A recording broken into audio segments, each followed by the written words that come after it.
Kata Nabi, tidaklah seorang hamba rafa'a yadayhi, mengangkat tangannya, melainkan Allah malu, tidak mengabulkannya. Innallaha hayyun, ya. Sungguh Allah malu jika ada orang mengangkat tangannya, tapi Allah belum menjawabnya. Ahadatullah, Ahmad. Ahmad itu nama dari Ruhullah, hembusannya Allah Subhanahu wa ta'ala. Allah kalau menghembus isinya apa? Salawat. Salawat memuji Allah itu dengan memuji. Tidaklah akan tertolak doa orang yang meminta dengan ruh Ahmad yang paling terpuji, yang paling bersyukur, yang paling mulia doa-doanya. Jadi bu'aitsa Ahmada, bu'aitsa Muhammadan, wa bu'aitsa Mahmuda. Nanti apa lagi? Itu rahasia lagi ntar. Rabbi, wahai, duhai Tuhanku, duhai pemilikku.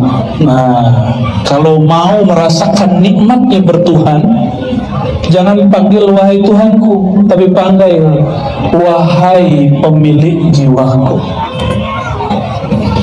wahai pemilik ruhku, wahai yang membolak-balik kolbuku. Itu mana ya Rabbi. Rabbi tadi lafaznya apa? Ya Rabbi faghfirli, maka ampunilah aku. Dalam bahasa Arab, ghafara berarti mengampuni, faghfirli ampuni. Tapi ampun dalam bahasa Arab aslinya bukan itu. Kata ghafara arti aslinya delete. Apa arti delete? Hapuslah dosa-dosaku. Itu arti daripada ghafara. Maka faghfirli zunubi, faghfir, maka hapuslah li. Li itu milikku, padaku. Zunubi, apa arti zunubi? Jamak dari zanbun, artinya dosa-dosaku. Ini saya tanya sama bapak-bapak nih, tadi berangkat kerja ada yang bening nggak? Ya, matanya melototin nggak? Tuh dosa tuh dah ya. Ibu, hari ini terpancing nggak ngomongin teman, tetangga atau siapapun?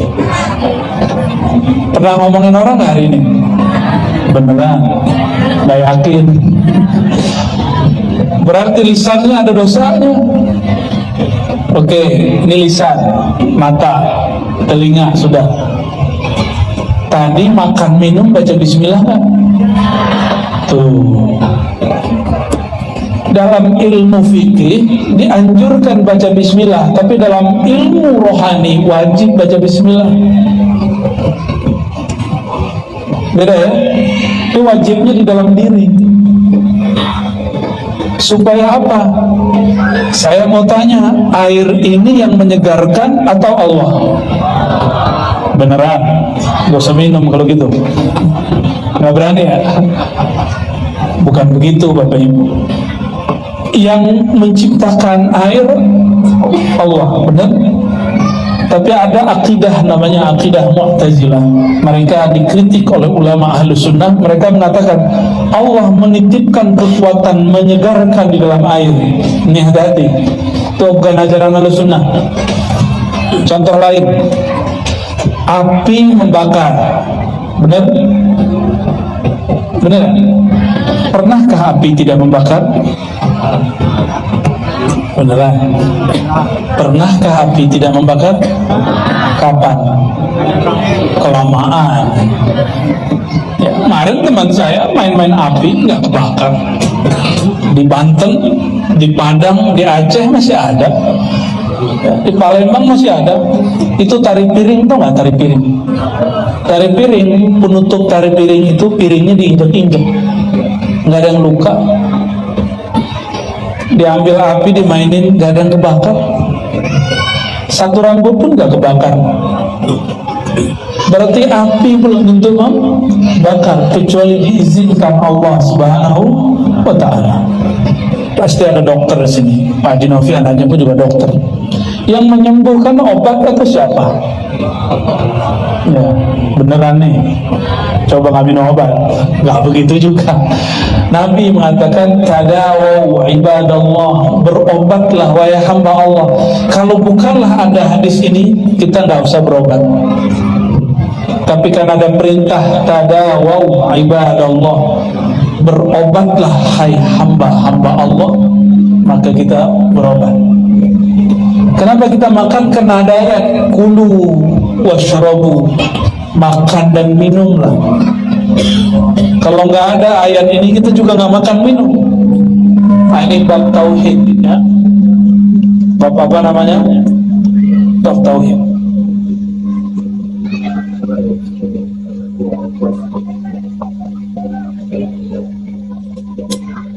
Sudah, Pak? Gak usah pakai Eko, Pak, ya. Teman saya namanya sudah Mas Eko.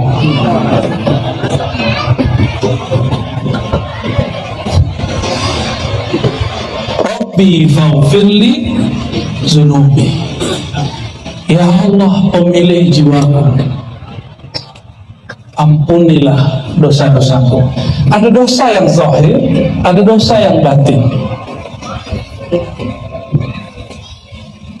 Dosa yang batin itu sederhana. Hari ini memandang kawan dan kita merasa diri kita lebih baik dari dia, itu sudah dosa batin. Udah belum hari ini? Itu biasanya dosa para kiai. Kiai mandang kiai lain tuh ilmunya dikit. Bener gak kiai? Ya. Sesama guru saling mengerti. Mandang orang, nah kalau ahli zikir lain, dilihat merem dia, zikirnya belum nyampe. Padahal zikir dia yang belum nyampe. Sejak kapan zikir untuk merem-merem terus baca hati orang? Sejak kapan ilmu itu digunakan untuk jadi juri? Yang seperti itu iblis namanya. Iblis itu mengatakan apa? Ana khairum minhu, saya lebih baik kok dari Adam. Jadi yang pertama jadi juri menilai isi hati orang, jadi juri kolbu, juri iman, juri kebenaran, itu iblis. Jika dia bertubuh manusia disebut syayatinul insi, setan, tapi bertubuh manusia. Allah sendiri yang berbicara. Semoga yang hadir malam ini bukan setan manusia. Amin Rabbal. Ciri-ciri pertamanya apa? Tidak jadi juri kolbu, ya. Kalau ingin memahami orang, gak usah merem, buka matanya, buka telinganya, buka hatinya, rasakan kalamnya. Kalau merem, gelap apa terang? Ya, coba merem, Bapak Ibu, sebentar aja. Sudah, gelap apa terang? Apalagi melihat orang di ujung sono. Oh Ustaz, kita baca firasat lah. Firasat nggak begitu. Orang pakai firasat nggak perlu pakai merem. Ahli kasyaf tuh nggak perlu begini-gini ngeliatin orang, ya. Orang-orang ahli rohani, ruhnya nggak terhambat oleh mata ini. Jadi kita kalau mematap orang lain, adabnya adalah adab Nabi Adamnya, tidak pernah merendahkan mereka. Dalam hati itu mentakzim dia dan mengatakan, mungkin orang ini punya amalan yang saya belum amalkan. Mungkin si kiai ini, ustaz ini punya ilmu yang saya belum tahu. Ini adab kita kalau ketemu orang. Sehingga tidak pernah merasa diri lebih tinggi dari orang lain. Itu yang disebut hakikatut tawadu. Orang-orang yang benar bertawadu. Tawadu itu dari kata tawadu'a, wadu'a, meletakkan ego. Wadu'a, meletakkan ego, merasa menjadikan diri sebagai pusat perhatian. Nah, ini bahayanya orang-orang yang tidak punya sifat tawadu. Ada juga pura-pura tawadu, depan kita cium-cium tangan, belakang ngomongin. sebenarnya ilmu dia itu kurang. Ya. Banyak, saya ketemu banyak santri begitu. Ya. Dulu dia gituin orang lain. Ternyata satu pelajaran hebat yang ada di alam semesta ini, kalau ada orang bicarain orang lain depan kita, ini temen nih ngomongin orang lain, siap-siap 1 jam setelah itu atau esok kita juga dibicarakan dia di depan orang lain. Ya. Jadi kalau ada orang suka ngegosip, alihkan ke yang lain. Jangan ikut-ikut. Karena al-mustami' syarikani. Orang yang dengar sama-sama dapat, bukan pahalanya, tapi gelapnya. Jamaah yang muliakan Allah, faghfir li zunubi, ampuni, hapus dosaku. Dosa yang paling bahaya itu dosa yang tidak tampak, dosa merasa lebih dari orang lain. Kalau ibu-ibu secara fisik mungkin wajahnya, kalau lagi arisan tasnya bu ya, bener ya. Jadi tas itu bisa mengintimidasi ibu-ibu yang lain. Apalagi bu, cincin, merek jilbab juga masuk. Ya salam ya. Tapi itu ibu-ibu yang cahaya kolbunya belum hidup ya. Kalau cahaya kolbunya sudah hidup, bebas mau bawa tas apa aja oke. Saya mau tanya Bapak Ibu, ini pertanyaan kedua. Ada orang bajunya biasa, ya biasa banget lah. Tapi ketika berbicara, dia berbicara dengan kolbunya. Ada satu lagi orang, mohon maaf, ini bukan melarang pakai sorban, sorbannya tebal, ridahnya 2 kiri kanan, bawa tasbih. Ya Masya Allah, kalau kita lihat, Masya Allah, ini kayaknya wali nih. Tapi pas ngomongnya nggak dari hati. Nikmat nggak? Ya nikmat. Contoh lain, ini banyak kita kasih contoh. Ibu-ibu ketemu cowok, cakepnya bukan main, putih, ya, berotot, kerasnya keras tembok kali ya. Pas ngomong ketus. Nyaman nggak ngobrol sama orang begitu? Pak, duduk di bis trans, di samping kita ada cewek cuantik, kata orang Jawa. Tahu cuantik? Enak lah kalau dipandang. Tapi katanya mau nundukin pandangan, tapi roknya pendek, pas nunduk malah kelihatan. Dia merasa diperhatiin. Apakah tidak? Apa lo lihat? Nyaman nggak duduk di situ? 1 detik rasanya 1 tahun. Kenapa? Kita nggak nyaman sama orang yang zahir fisiknya bagus, tapi batinnya menyeramkan. Oleh karena itu, yang mesti diperbaiki di dalam ini, itu yang kasar dilembutkan, yang sombong kemudian ditawadukan, yang belagu dibuat dia lebih terpelajar, terdidik, supaya orang-orang siapapun bertemu dia merasa nyaman, walaupun wajahnya nggak charming, walaupun penampilannya nggak branded, tapi kolbunya branded, made in Allah. Semua nama-nama Allah ada di kolbunya. Amin. Itu baru nyaman kita duduk di sana. Kenapa orang rindu mau bertemu guru? Kenapa kita rindu ke Ka'bah? Karena di situ kita menyebut-nyebut nama Allah. Rindu kepada guru, karena ketemu guru kita ingat kepada Allah. Allah itulah sumber asal semuanya. Jika kita merindukan kampung, karena asal kita dari kampung A, kampung B, kampung hakiki rohani ini adalah nurnya Allah Subhanahu wa ta'ala. Jadi ketika kita berdoa, Robbi, nah lagi berdiri berdoa, kata Nabi, tidaklah seorang hamba rafa'a yadayhi, mengangkat tangannya, melainkan Allah malu tidak mengabulkannya. Innallaha hayyun, ya. Sungguh Allah malu jika ada orang mengangkat tangannya tapi Allah belum menjawabnya. Maka mengangkat tangan waktu doa itu bagian dari sunnah Nabi. Cuma pas Jumatan tadi mata saya sedikit ngintip. Kalau khotib boleh ngintip nggak? Boleh ngintip jamaah nggak kalau lagi khotib? Ya, pas lagi khotib ada nggak mau angkat tangan? Kita usut-usut penampilannya, oh dia suka membid'ahkan orang, ya. Bagi dia ngangkat tangan lagi doa itu bid'ah. Udah pernah digituin belum? Di Batam ada loh orang begitu, ngangkat tangan lagi. Jadi yang benar bagi dia itu kalau doa lagi khutbah begini, itu nggak khotib. Jamaah jangan.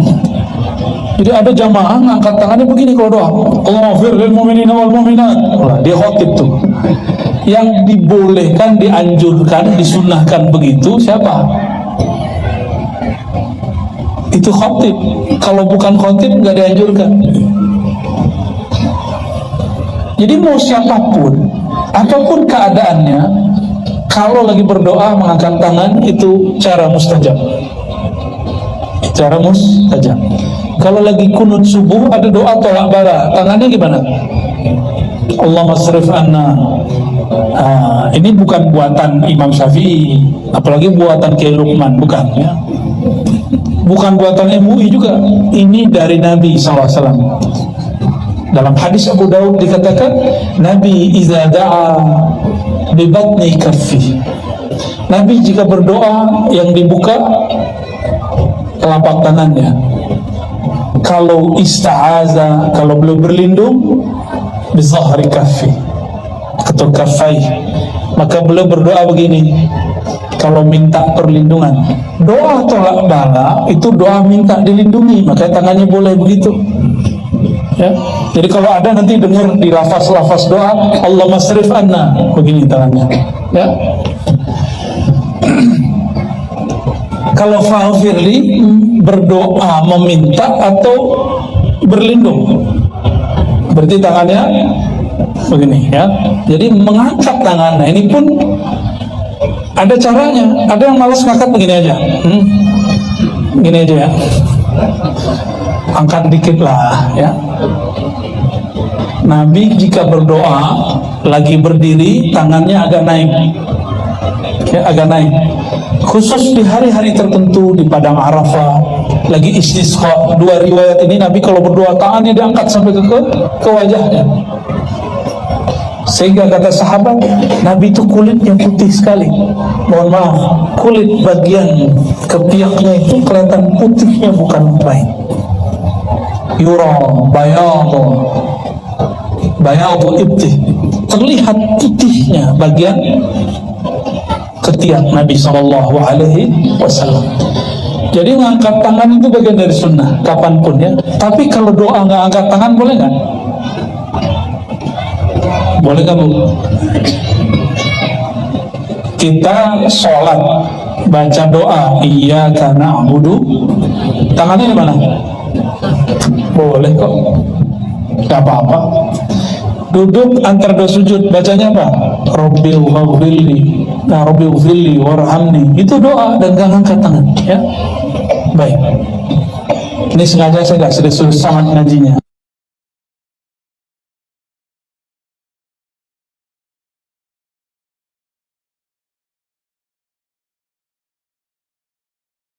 Udah malam, nggak ngaji Nur Muhammad kita nggak. Lalu ada kalimat penting di situ. Ini yang jadi inti kajian kita malam ini. Bibarkatil Habibi, gimana bacanya? Udah jadi bahasa Indonesia. Dengan berkat sang pemberi petunjuk Nabi Muhammad SAW. Bibarkatil Habib, bibarkatil Hadi, artinya sama, itu disebut tawassul. Apa artinya? Arti tawassul apa? Apa arti tawassul? Doa, doa meminta. Kalau tawassul, tawassala ya tawassalu. Kita sering juga sebut wasilah. sering baca ati sayyidina Muhammadanil wasilata wal fadilah. Wasilah kata lainnya tawassul, perantara. Kawan kita ngomong gini, langsung saja kepada Allah, kan Allah dekat. Di mana jawabnya? Allah benar dekat.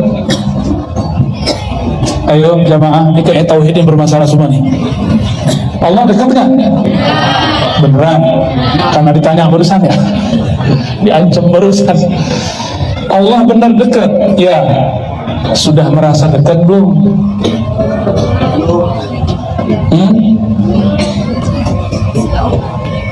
Ada orang sekantor tiap hari ketemu tapi nggak dekat, itu makhluk loh. Apalagi sama Allah. Kita ini Allahnya dekat kepada kita, tapi kita yang tidak dekat kepada Allah Subhanahu wa Ta'ala. Nah, ini yang jadi masalah. Karena kita tidak merasa dekat kepada Allah, kita perlu ada orang yang menghantarkan kedekatan ini kepadanya. Tapi orang yang menghantarkannya ini bukanlah Tuhan, kita tidak sembah Dia. Memohon pertolongan Dia, syafaat Dia, itu disebut dengan tawassul. Disebut apa? Tawassul. Jadi kalimatnya faghfir li dzunubi bi barakatil hadi Muhammad. Ya Allah, ampuni dosaku berkat sang pemberi petunjuk, pembawa petunjuk, pembawa hidayah, Nabi Muhammad sallallahu alaihi wasallam. Ini tawassul. Sayang sekali hari ini banyak dai-dai mengatakan tawassul itu syirik. Berarti semua yang sholawat ini musyrik. Tadi yang berdiri-berdiri itu musyrik semua. Kata dia, katanya ada radionya di sini ya. Ini mengerikan ini. Ini kalau dibiarkan berbahaya ini. Di beberapa negara di Asia Selatan itu India, Pakistan, Bangladesh, Sri Lanka, Afghanistan, orang lagi maulid karena dianggap musyrik oleh orang yang agak miring pemahamannya ini, dia bom. Lagi maulid di gedung dibom, orang baca nama Nabi Muhammad dibom. Mau kejadian begitu di Batam? Katanya mau jadi apa? Bandar narkoba apa? Bandar apa? Bandar Madani. Alhamdulillah. Madani itu sebutan kota Nabi Muhammad sallallahu alaihi wasallam. Maka syarat kota Madani mesti ma'rifat Nabi Muhammad sallallahu alaihi wasallam. Mesti kenal Nabi Muhammad sallallahu alaihi wasallam. Mesti sedikit gang-gangnya itu ada salawat kepada Nabi Muhammad sallallahu alaihi wasallam. Tapi memang sudah berubah. Yang hidup 10 tahun lalu dengan sekarang sudah berubah. Udah banyak salawat belum sekarang? Sudah lebih banyak ya? Alhamdulillah. Tawassul itu ada banyak macamnya. Ada tawassul dengan nama Allah atau sifat Allah. Contohnya gini, birahmatika. Gimana? Pernah doa begitu? Birahmatika ya arhamar rahimin. Dengan rahmat kasih sayangmu ya Allah, maka sayangi kami ya Allah. Menyebutkan bi dengan rahmat itu berarti bertawassul dengan sifat Allah. Saya mau tanya lagi nih Bapak Ibu, ini banyak pertanyaan. Yang mengenalkan kita kepada rahmat Allah siapa? Dan Allah menyebut Nabi Muhammad siapa? Wa ma arsalnaka illa rahmatan lil alamin. Tidak aku utus engkau wahai Muhammad kecuali sebagai rahmat. Maka birahmatika boleh berarti dengan sang duta rahmat Nabi Muhammad sallallahu alaihi wasallam. Karena kita nggak bisa membayangkan rahmat Allah kecuali lewat ajaran Nabi Muhammad sallallahu alaihi wasallam. Qalbu Nabi, ruh Nabi itu pancaran nama dan sifat Allah. Makanya ketika mengatakan birahmatika ya arhamar rahimin, itu maksudnya tawassul dengan sifatnya Allah yang ada pada nur qalbu Nabi Muhammad sallallahu alaihi wasallam. Jadi kalau baca birahmatika ya arhamar rahimin, jangan bayangkan aneh-aneh, cukup bayangkan kasih sayang Allah melalui Nabi Muhammad sallallahu alaihi wasallam. Ini tawassul apa namanya? Tawassul dengan nama dan sifat, ya. Ada tawassul yang kedua, tawassul dengan amal soleh. Pernah dengar ada 3 orang jalan-jalan, 3 pemuda yang soleh, tiba-tiba masuk goa, goanya ketutup. Masih ingat? Beneran ingat nih? Ceritanya 2 halaman soalnya, jadi saya mau ceritain.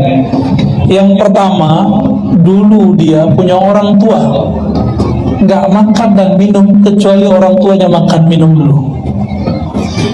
Yang kedua, orang ini punya kesempatan untuk melecehkan putri dari pamannya. Tapi ketika si putri itu mengatakan, ittaqillah ya akhi, takutlah kepada Allah wahai saudara sepupuku, dia langsung mental dan dia kemudian tobat kepada Allah. Berarti dia punya kesempatan tapi dia tidak lakukan.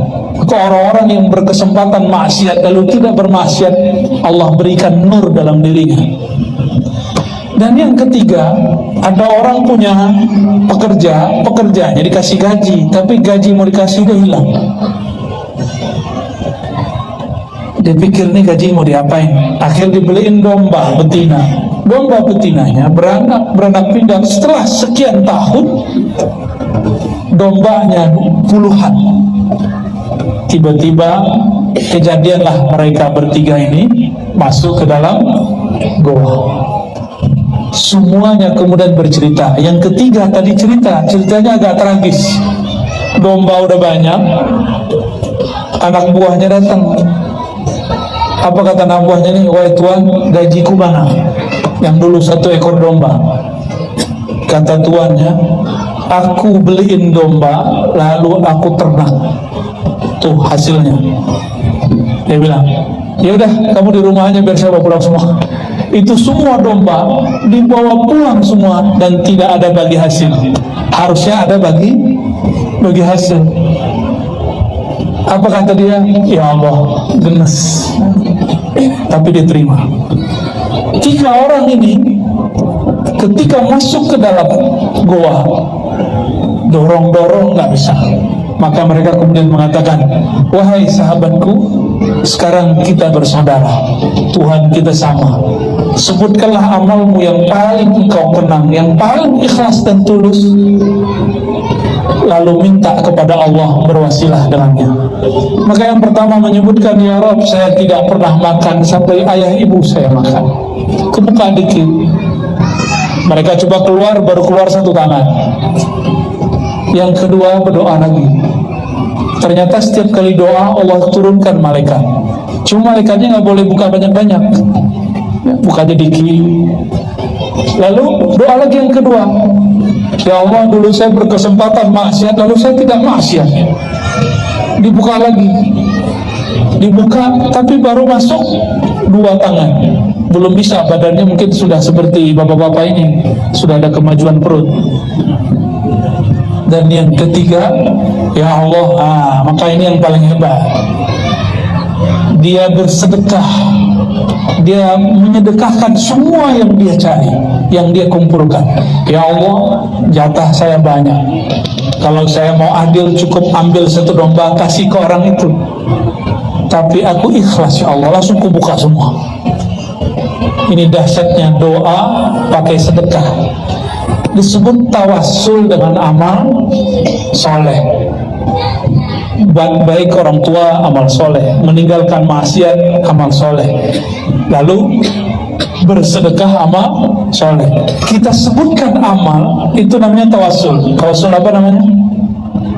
Bil amal soleh.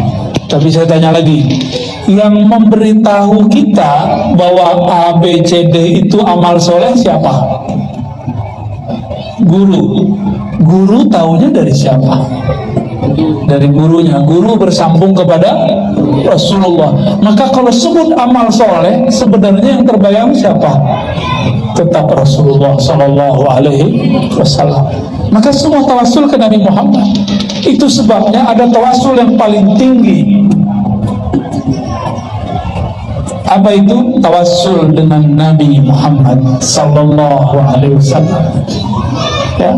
Jadi ketika mengatakan bibarakatil hadi, dengan keberkahan Nabi Muhammad yang bergelar hadi, sang pembawa, sang pemberi petunjuk, maka ya Allah ampuni dosa kami. Itu namanya tawassul. Sayangnya beberapa pesantren sekarang ngajarin kita kalau tawassul itu syirik. Ya, ternyata kitabnya karya ulama Wahabi di Saudi masih hidup, namanya Saleh Fauzan. Ini di mana-mana kita sampaikan, karena saya melihat di Batam mulai banyak pesantren. Moga para kiai jangan cuma buat pesantren, perhatikan kurikulumnya. Ini generasi kita berbahaya. Kata Syekh Saleh Fauzan, bertawassul dengan Nabi, dengan orang soleh yang sudah mati dan tidak di hadapan kita, itu asyirkul akbar, syirik paling besar. Bagi ulama ahlu sunnah, bertawassul itu bukan syirik akbar, justru ibadah yang tinggi. Bagi mereka disebut syirik akbar. Beda nggak ajarannya? Beda, Pak. Maka kalau ada kiai masih sok-sok, nggak apa-apa, ya, kita toleransi. Antum toleransi sama orang yang toleransi, sama orang yang nggak toleransi, orang begini harus diberesin dulu, bukan dihancurkan. Harus beresin cara berpikirnya. Kalau nggak nanti jadi penalu di umat Islam, ya. Namanya apa tadi? Tawassul. Ada tawassul cara lain yang nggak disebut tadi di satu kitab. Tawassul dengan asar Nabi Muhammad SAW. Tawassul dengan bekas-bekas yang ditinggalkan Nabi Muhammad SAW. Cuma sayang, ini butuh pembuktian kuat. Misalnya rambut Nabi, apa namanya, kalau kain yang nutupin kuburan Nabi, kiswa. Nah ini rentan, ada mafia juga di situ, ya. Mafia tabarruk, mafia ngambil berkat. Hati-hati. Oh, nih rambut Nabi nih, belum tentu rambut Nabi, harus dibuktikan didapat dari siapa, dapat dari museum mana. Hati-hati juga, ya. Kita tidak pernah menolak bertabaruk. Tabaruk artinya ngalap berkah, menyerap keberkahan. Berkah itu kebaikan yang Allah turunkan kepada benda-benda tertentu. Mungkin nggak? Bentuk tabaruk paling jelas, orang sakit minum obat, giliran berobat boleh, giliran nyelupin rambut Nabi ke air dianggap syirik. Ya, ada yang begitu, ya. Suatu kali Sayyidatuna Aisyah sakit. Sayyidah Aisyah ini, ibu-ibu nggak ada yang berani. Sayyidah Aisyah ini Sayyidah Kuburiyah. Apa artinya? Biasanya Rijal Ansar ngerti artinya nih. Penghulu kuburiyun, kuburiyat. Kok bisa saya ngomong begini? Ini bukan penghinaan, ini justru pujian. Nabi SAW wafat, dikuburkan di mana? Di kamar Sayyidah Aisyah. Meninggal ayahnya Sayyidina Abu Bakar, dikuburkan di mana? Di kamar Sayyidah Aisyah. Dan Sayyidah Aisyah belum pernah tinggal di luar, masih tinggal di rumahnya, tinggal bersama kubur. Nah, ibu-ibu berani gak? Bapaknya mati, maaf ya, wafat, terus tinggal di kubur, berani gak? Atau suaminya meninggal, kan sehidup semati gitu ya. Kubur di kamar, tidur dekat kubur, berani gak? Ternyata cintanya hanya sampai liang kubur. Siap-siap Pak ya, ditinggal pas dikubur. Maksudnya apa saya ngomong begini? Sekarang orang ada nggak mau sholat di masjid yang sampingnya ada kubur? Aneh kan? Sayyidah Aisyah di dalam kamarnya itu beliau ngapain aja? Nggak tidur doang, beliau juga sholat di situ, zikir di situ, baca Quran di situ, menjawab pertanyaan fatwa-fatwa orang di situ. Saya mau tanya, kapan Sayyidah Aisyah keluar? Ada yang tahu? Yang tahu nih, dapat? Hah? Aduh, bingung, ada 2 orang nih. Nggak jadi deh.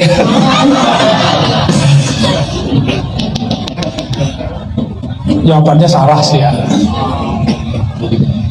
Sayyiduna Umar wafat, Sayyidina Umar nanya, wahai ibunda kami, izinkan saya Al-Fakir Umar berkubur dekat guru kami Abu Bakar dan kekasih kami Rasulullah Sallallahu Alaihi Wasallam. Jawabannya tadi Abu Bakar ya. Dari Abu Bakar ke Umar, Umar itu berapa tahun memimpin? Ada yang tahu? Serban tidak jadi laku. Lama. Sayyidina Umar memimpin itu lama. Berarti Sayyidah Aisyah bertahun-tahun tinggal di samping kubur, sholat dekat kubur, samping-sampingan kok. Gak ada urusannya dengan syirik. Gak ada urusannya dengan syirik. Jadi aneh jika ada seorang syekh namanya Syekh Albani gak mau lagi sholat di Masjid Nabawi karena gak mau dengerin fatwa dia. Apa kata dia? Keluarkan kubur Nabi dari masjid. Ini fatwa dia. Ngeri gak fatwa begini? Ngeri fatwa begini. Dan saya sudah banyak ketemu teman, udah lama nggak ketemu. Kita sholat di suatu masjid, janjian di situ, nggak mau dia sholat di situ. Pas kita tanya, kenapa nggak sholat bro? Oh, nggak pakai bro, pakai akhi sekarang. Akhi, kenapa kamu nggak sholat di sini? Mending pakai bahasa Arab sekalian, dia nggak bisa jawab. Ya? Tahu nggak bahasa Arabnya? Kok kamu nggak sholat di sini? Gimana bahasa Arabnya Jom? Wah, itu bahasa Arab santren Jom. Limadza la tusalli huna? Bahasa Arab kartun begitu ya. Bolehlah. Kayaknya data ente nih Jom.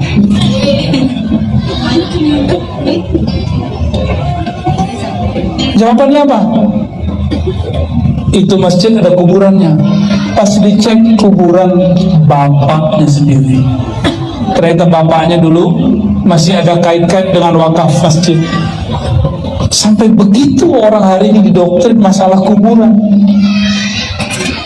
Ya, kalau orang bertauhid nggak ada masalah, mau kubur mau apa nggak ada masalah. Ya, jadi Bapak Ibu, kita ini bukan penyembah kubur, benar?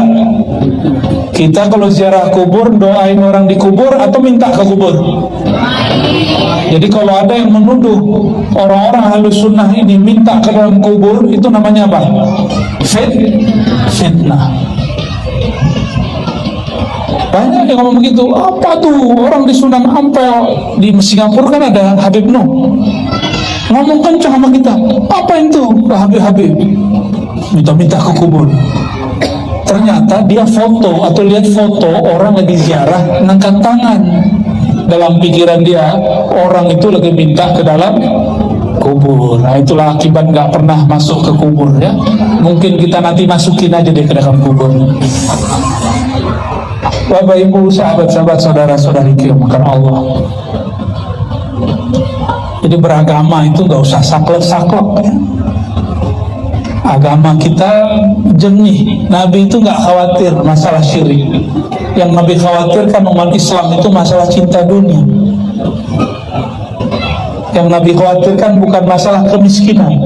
Yang Nabi khawatirkan orang kemudian karena kamilau dunia dia lupa diri. Oleh karena itu cara untuk meluruskan cuma satu. Inilah ajaran Nabi Muhammad SAW. Kata beliau, afdalu dzikri la ilaha illallah. Ini oleh-oleh malam ini yang terakhir yang mau saya uraikan. Afdalu dzikri, seafdal zikir adalah la ilaha illallah. Maka kalau mau cari orang paling utama, paling afdol di alam semesta, orang yang dirinya paling banyak baca la ilaha illallah. Yang paling banyak baca la ilaha siapa? Nabi Muhammad sallallahu alaihi wasallam. Jadi kalau mau cari orang paling mulia, cari aja yang paling banyak baca la ilaha illallah. Tapi kadang orang yang baca la ilaha illallah ini kalau doa, dia belum yakin-yakin amat sama doanya. Maka Nabi kalamkan yang kedua, afdalud doa alhamdulillah. Doa yang paling tinggi adalah alhamdulillah.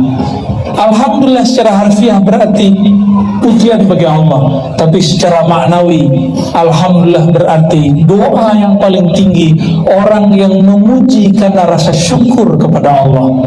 Ini yang mau nyalek nih ya, gak usah nyari dukun, datang ke orang, gak mesti dia terkenal, gak mesti dia masyhur, gak mesti dia kiai atau ustaz. Orangnya paling bersyukur, gak pernah ngeluh. Ini ciri-ciri orang yang mustajab doanya. Bukan orang yang pakai berserban begini, bukan yang pakai kopiah begini, belum tentu. Pakai serban belum tentu. Tapi orang yang lisannya, kolbunya paling banyak bersyukur, doanya paling cepat naik. Afdalud doa alhamdulillah. Boleh kita terjemahkan, doa yang paling cepat dikabulkan adalah doa orang yang suka memuji, suka bersyukur kepada Allah. Jadi kenapa doa-doa belum diangkat? Mungkin Bapak Ibu doa itu ngeluh doang, sama ngasih tahu ke Allah. Allah itu pernah lupa gak sama kita? Allah itu pernahkah ketika kita dicipta lalu salah kirim rezeki, benar gak? Salah kirim jodoh, benar gak? Salah kirim jabatan, benar gak? Ya, sampai kiri kanan saya kan ada orang yang punya jabatan ya, nggak akan pernah Allah salah kirim. Karena Allah tidak pernah salah dalam itu, dalam nggak pernah lupa untuk masalah itu. Bapak Ibu yang bukan Allah, maka jangan pernah berdoa memberitahu Allah. Terus kalau doa ngapain? Doa itu bukan ngasih tahu Tuhan. Doa itu cukup curhat-curhatan aja, seperti anak kecil manja-manja kepada orang tuanya, sebagaimana hamba bermanja kepada Tuhannya Allah Subhanahu. Gimana? Doa kita gimana? Bapak Ibu lagi ngasih tahu Allah ya, ya Allah, hari ini saya minta A, B, C, D, kok belum dikasih? Lupa ya, dalam hati gitu ya. Itu yang disebut oleh Imam Mu'tazilah, ini tauhidnya yang bermasalah. Doauka, doamu, tolabuka, tuntutanmu, ittihamun lahu, engkau sedang menuduhnya. Banyak orang berdoa, batinnya menuduh Allah, gak tahu. Batinnya seakan merasakan Allah gak ngerti keadaan dia. Sejak kapan Allah tidak tahu seorang hamba? Gak pernah. Maka Allah menyebut dirinya alim, yang maha alim. Kita belum wujud, Allah sudah tahu nanti butuhnya apa, perlunya apa, nanti rezekinya apa, udah tahu semua. Maka orang-orang kafir dan musyrik, dia nggak doa kepada Allah, tapi karena dia bernama Karim, maha pemurah, dibagi juga. Jadi rezeki itu bukan berdasarkan doa, rezeki itu tergantung kita rajin menjemputnya. Hari ini udah jemput rezeki, menjemput rezeki itu pinter-pinter. Rezeki itu ada yang diantar separuh, ada yang diantar penuh, berarti kita nunggu. Kata Sayyidina Ali, rezeki itu imma anta talibu. Kadang-kadang rezeki itu kamulah yang nyari dia, kamulah yang menunggu dia, kamulah yang kemudian memburunya, bukan menunggu. Kadang-kadang engkaulah matlubu, engkaulah yang dicari-carinya. Ada orang punya keahlian membangun kota, itu dicari-cari sama Pak Wali. Ada orang ahli mendeteksi kriminalitas, detektif, dicari-cari sama polisi. Ada orang ahli mengenal Rasulullah, dicari-cari nggak sama orang yang rindu kepada Rasulullah. Sama begitu ya? Bapak Ibu saudara-saudari yang bukan Allah, maka ketika kita berdoa, sebutlah orang yang paling dekat kepada Allah, orang yang paling banyak baca la ilaha Nabi Muhammad, yang paling banyak bersyukur Nabi Muhammad. Maka kalau disebut bibarkatil hadi, dengan keberkahan orang yang paling banyak bersyukur, itulah Nabi Muhammad sallallahu alaihi wasallam. Kalau kita sulit membayangkan Nabi Muhammad, kita boleh bertawassul dengan orang soleh. Contohnya gini, dulu ada seorang syekh di Madinah, namanya Syekh Muhammad bin Abdul Karim As-Samman. Dia mursyid Thariqah Qadiriyah, Khalwatiyah, Naqsyabandiyah, Syaziliyah, dan Thariqah lainnya. Imam di Masjid Madinah. Namanya siapa tadi? Muhammad bin Abdul Karim Samman. Di negeri Banjar sama Kalimantan Timur, Kalimantan Tengah, termasuk juga Makassar, sebagian di Palembang, Betawi, dan Sumatera Barat, dan Aceh juga dulu, mereka kenal dengan sosok ini. Sampai beberapa tokoh disebut Muhammad Saman atau Muhammad Seman. Bahkan pejuang di Aceh itu namanya Muhammad Seman, cuma yang kita kenal namanya pakai gelar ya, seingat saya namanya Tuku di Tiro itu nama kecilnya kalau nggak salah Muhammad Saman. Akhirnya di Aceh ada namanya tari Saman, itu bukan cocok logi Pak ya, ini asli ya. Sayangnya lagi yang tersisa cuma tarinya, zikirnya sudah hilang, tarekatnya sudah hilang. Di Betawi sisa manakibnya, tarekatnya sudah hilang. Di Padang sisa zikirnya, manakibnya nggak ada. Di Banjar alhamdulillah ada dua-duanya ya, masih ada di Banjar. Syekh Muhammad Saman ini wali Allah. Muridnya mau pulang kampung ke tanah Jawi, namanya Syekh Abdul Somad Al-Falim, minta izin pulang sowan. Ini Syekh Abdul Somad ini mengalami hal yang sama dengan kawan-kawannya. Dulu belum ada pesawat, enak sekarang kita haji umroh cuma 9 jam sampai. Kalau dulu 3 bulan, 6 bulan di laut, semua musim dilalui. Kadang-kadang cuma nama yang berpulang, orangnya sudah gak wujud. Ketika muncul ombak tinggi, orang semua nyebut nama Tuhannya. Ada Tuhannya Tepekong ya, ada Tuhannya Sang Hyang Widi, nggak apa-apa ya. Ada Tuhannya Yesus Kristus, macam-macam. Semua nama Tuhan disebut, seperti kita lagi terbulan di pesawat. Pernah nggak ngalamin goncang di pesawat? Semua nama Tuhan keluar ya. Waqad sammahu Allah Ta'ala fi kitabih Muhammadan wa Ahmada. Allah menamakan beliau sang Nabi di kitabnya Al-Quran Muhammadan wa Ahmada.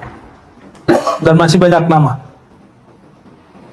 Nama Muhammad muncul berapa kali di Quran? Muhammad hanya 4 kali. Kalau nama Ahmad hanya sekali. Tapi kalau nama-nama yang lain masih banyak. An-Nabi sekian kali, Toha sekali, Yasin sekali. Belum lagi kata ganti kahu, anta, ya. Bahkan huruf-huruf yang merupakan salah satu simbol-simbol Nabi Muhammad SAW. Famin khasa'isihi ta'ala anna lahu dhammana asmahu sanahu wa tawa'asna dhikrihi azima syukri. Di antara keistimewaan Allah Ta'ala menjamin nama-namanya, ya, dhammana memberi kandungan pada namanya sekaligus pujian. Jadi Allah menjadikan nama Nabi itu sekaligus pujian terhadap Nabi. Coba terjemahkan, Muhammad, apa terjemahnya? Yang dipuji. Jadi orang kalau nyebut Muhammad, walaupun dia orang kafir, Abu Lahab, dia sudah memuji yang punya nama. Betul nggak? Ya, uktulu Muhammadan, ya, bunuhlah orang yang terpuji. Kan itu error Tuhan tuh. Kazaba Muhammad, kan lucu ya. Muhammad telah bohong. Mana ada mungkin orang terbaik, orang baik bohong. Jadi Allah itu cara ngasih nama Nabi SAW itu unik sekali. Itulah kalimat itu. Wa tawa asna dzikrihi azima syukri. Dan Allah menyimpan dalam menyebut namanya azima syukrihi, besarnya rasa syukur. Ahmad, apa arti Ahmad? Yang paling banyak memuji. Yang paling banyak, kalau itu tafdil. Kalau fi'il, kata kerja, Ahmadu, aku senantiasa memuji. Ya, aku senantiasa memuji. Hal yang paling Allah suka dari semua namanya, menyebut dia Ahad. Dia seorang. Allah itu paling senang disebut Esa. Dan yang paling bagus, paling lengkap mengesakan Allah, disebutlah namanya Ahmad. Jadi apa nama lain, makna lain dari Ahmad? Yang paling sempurna dalam mengesakan Allahu Ahad. Ada makna lain, tapi belum boleh kita jelaskan. Ya, tapi kalau dalam Haikal Ma'arif, Ahadatullah, Ahmad itu nama dari Ruhullah, hembusannya Allah Subhanahu wa Ta'ala. Allah kalau menghembus isinya apa? Salawat. Salawat memuji Allah itu dengan memuji Sayyidina Muhammad sallallahu alaihi wasallam. Fa amma ismuhu Ahmad fa af'al mubalaghatan min sifatil Ahmad. Nah, tadi kita sudah sebutkan, Ahmad itu boleh jadi isim tafdil, af'al. Apa arti af'al? Yang paling. Ahmad kalau hamada, alhamdu berarti alhamdu. Pujian, berarti yang paling Ahmad, yang paling terpuji. Boleh juga yang paling banyak memuji.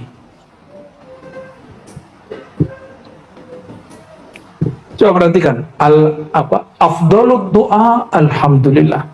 Doa paling tinggi bukan meminta, tapi engkau memuji Allah. Engkau memuji. Oleh karenanya ada kaidah, la yakhibu man ladha bi Rasulillah bi Ahmad ruhillah. Tidaklah akan tertolak doa orang yang meminta dengan ruh Ahmad, yang paling terpuji, yang paling bersyukur, yang paling mulia doa-doanya.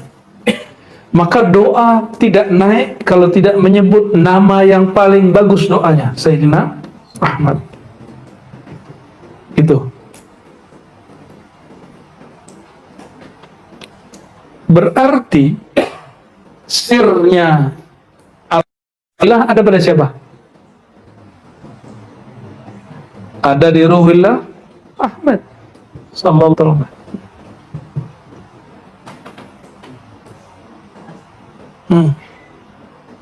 Kajiannya udah mulai panas nih. Ternyata AC-nya yang panas. Berarti kajiannya nggak panas.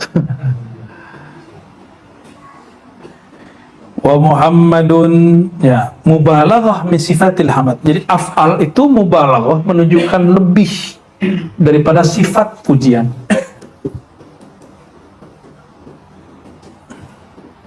Wa Muhammadun, itu kok patternnya dalam bahasa Arab wazan. Kalau bahasa kita, bahasa kita tuh bahasa apa tuh?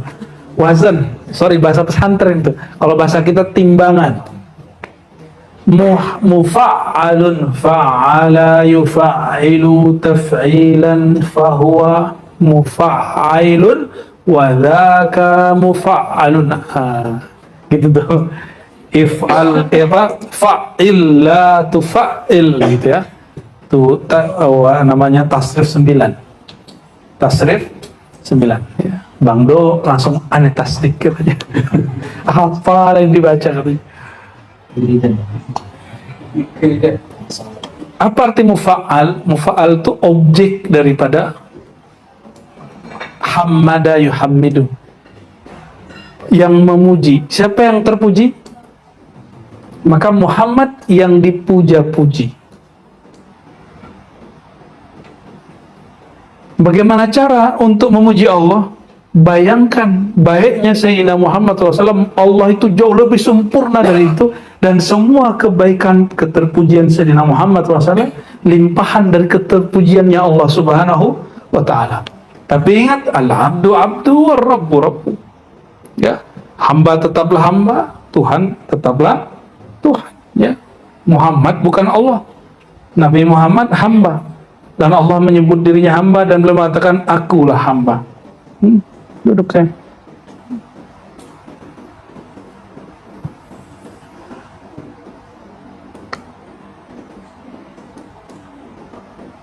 Fahuwa ajallu min hamida. Kalimat Muhammad itu lebih tinggi daripada hamida. Kalau mufa'al, mubalaghah min kasratil hamdi.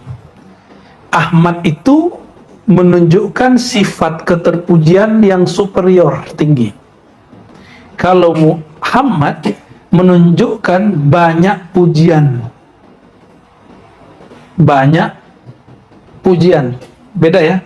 Jadi dia memujinya banyak. Maka disebut apa, keterpujiannya banyak. Baiknya itu banyak sekali.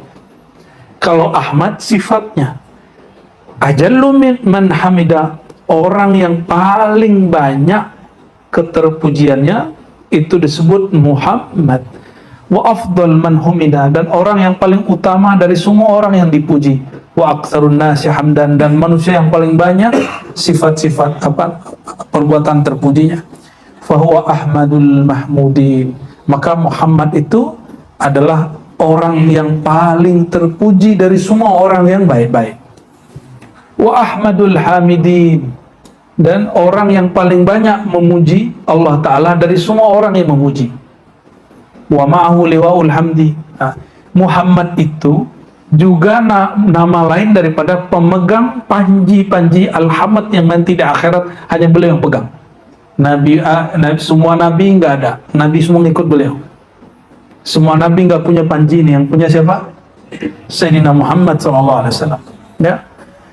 Yaumal qiyamah yutimma lahu kamalul hamdi, itulah puncak daripada kesempurnaan pujiannya. Wa yatashahharu fi tilkal arasat, dan pada ranah itu muncullah, tampaklah beliau bisifatil hamdi, dengan sifat yang sangat terpuji. Wa yab'atsuhu rabbuhu maqama mahmuda, dan Nabi dibangkitkan lagi di sana. Nabi diutus lagi. Jadi Nabi itu diutus beberapa kali. Pertama bi'satun nur, yang kedua bi'satur risalah. Bi'satun nur itu nubuat, bi'satur risalah itu rasulan, nanti bi'satul mahmud itu bi'satul syafa'ah asy-syafi'. Nabi diutus sebagai pemberi syafaat. Baru 3 loh, ya, nanti ada lagi. Ya. Jadi Nabi itu diutusnya tidak hanya sekali. Ada bi'satu an-nuraniyah, itu sebagai Nabi. Maka beliau mengatakan kuntu awwalan nabiyyin, aku Nabi pertama, bukan Adam, bukan Nuh. Apalagi kata beliau Quran, wa ma arsalnaka illa rahmatan lil alamin. Maka ini sebelum beliau lahir ataupun setelah lahir. Maka disebutkan di riwayat Ibnu Munzir yang ramai itu, ya, bahwasannya wa bu'itsa fil arba'in, gitu. Dan diutus pada umur ke 40. Itu bi'sah apa? Bi'sah sebagai rasul sallallahu alaihi wasallam. Terus nanti apa? Bu'itsa mahmudan. Jadi bu'itsa ahmada, bu'itsa muhammadan, wa bu'itsa mahmuda. Nanti apa lagi? Itu rahasia lagi ntar. Nanti ada semua tuh itu, ya, pelan-pelan antum ngaji. Rahasia itu jadi rahasia kalau belum nyampe bacanya. Nanti kalau udah nyampe bacanya rahasia, jadi rahasia umum, ya. Ilmu ma'rifat itu sebagian masih dirahasiakan Allah, tapi kalau syariat semuanya sudah dibuka Allah. Jadi kalau ada yang nuduh kita mengatakan, oh Ar-Razi itu ngajarin bahwa syariat gak sempurna. Enggak, ente gak ngaji, ente motong-motong video. kajian syariat sudah dibuka semua, tapi ma'rifat tidak. Dalilnya Sahih Bukhari, Sahih Muslim, dan semua kutubus sittah menyebutkan itu, bahwa Sayyidina Abu Hurairah diberikan 2 ilmu, 2 goni, 2 karung, satu dibagi, satu tidak. Karena kalau satunya lagi yang dibagi, kata beliau, ini akan dipenggal. Sayyidina Abdullah bin Abbas mengatakan di zamannya belum boleh dibuka. Kalau aku buka makna ayat ini, ada satu makna, misalnya wastaqim kama umirta, ya, istiqomahlah kamu seperti diperintahkan. Umirta, kalimat umirta amr, ya, ngeri itu, kaitannya dengan alamul amr itu. Maka orang mustahil dia istiqomah kalau tidak berkait rohnya dengan alamul amr, kalau dia nggak tahu ilmu ma'rifat alamul amr, malah kemudian membatalkan kajian alamul amr, ya sudah, ya salam, nggak bisa istiqomah dia. Maka ngikut kebanyakan orang, nggak mengikuti kemakrifatan dia. Itu kalau dibuka, kata Abdullah bin Abbas, la rajamtumuni, di riwayat lain la qataltumuni, kamu akan membunuh aku. Begitu juga dikalamkan oleh cicit Sayyidina Ali, yaitu Ali Zainal Abidin, Ali bin Husain bin Ali, sama kalamnya itu juga.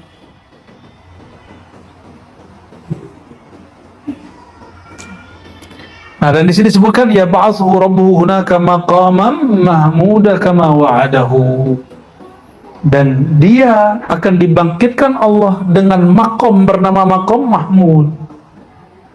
Kalau sekarang di bumi ini makom Muhammad, makom Muhammad sallallahu alaihi wasallam.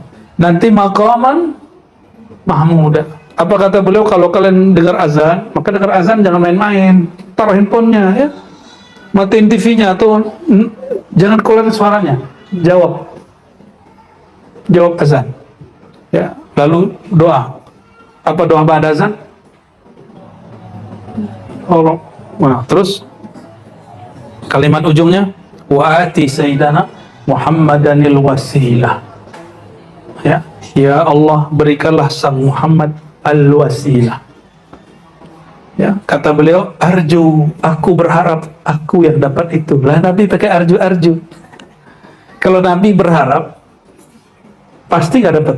Maka di Burdah itu, kemudian diulang oleh Al-Bakri, ya, ka'annaka khuliqta kama tasya, engkau tercipta sesuka-sukamu hai Muhammad sallallahu alaihi wasallam, alaika ya aba arwahina.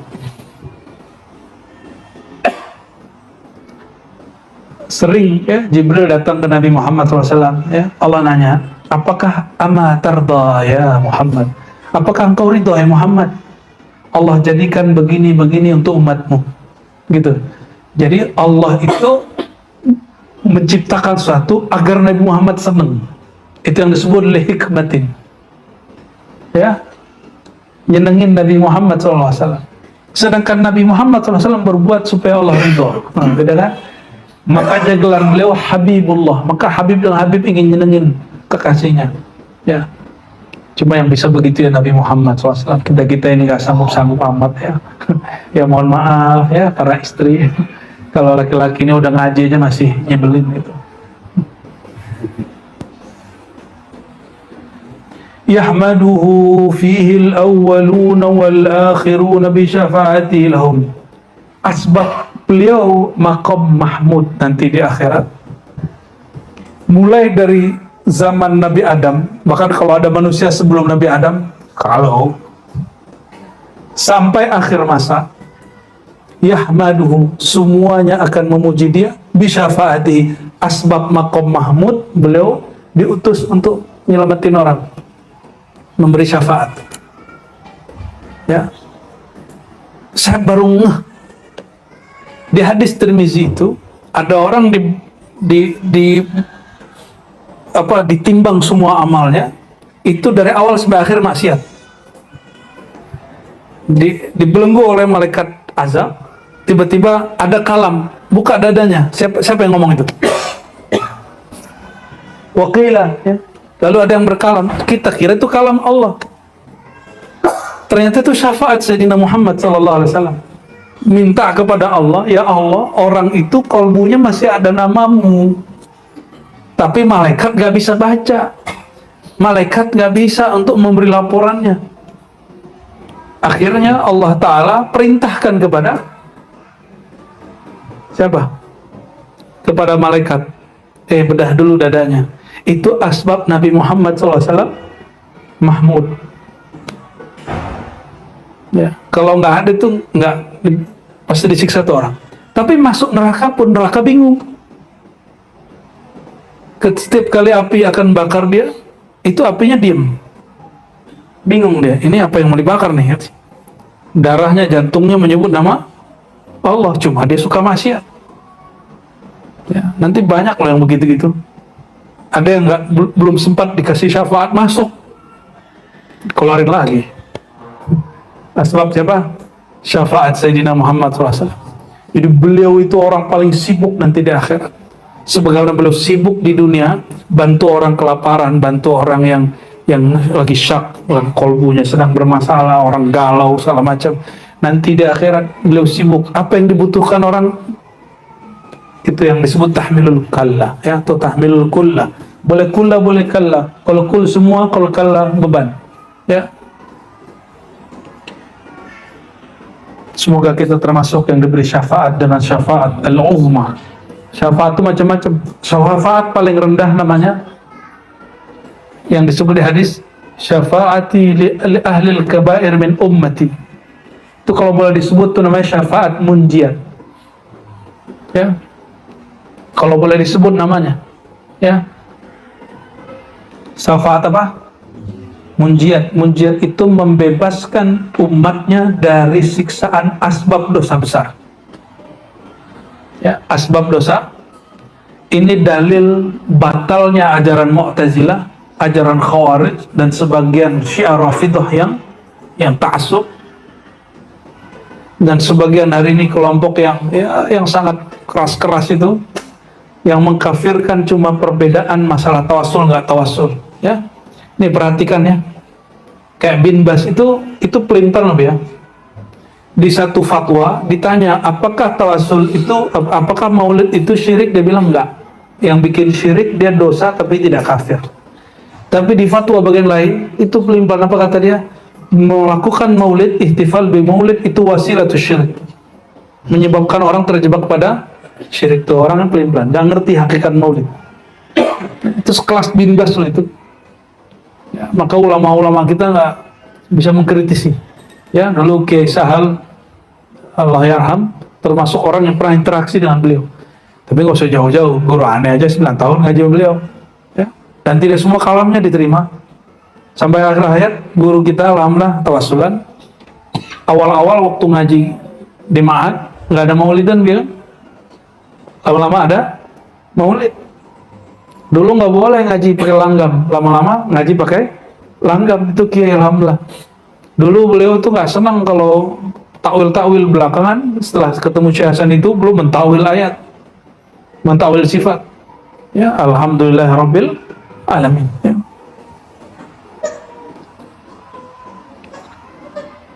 Wa yuftah alaihi fihi min al-mahamidi kama qala sallallahu alaihi wasallam ma lam yu'ta ghairuh. Adin itu artinya apa?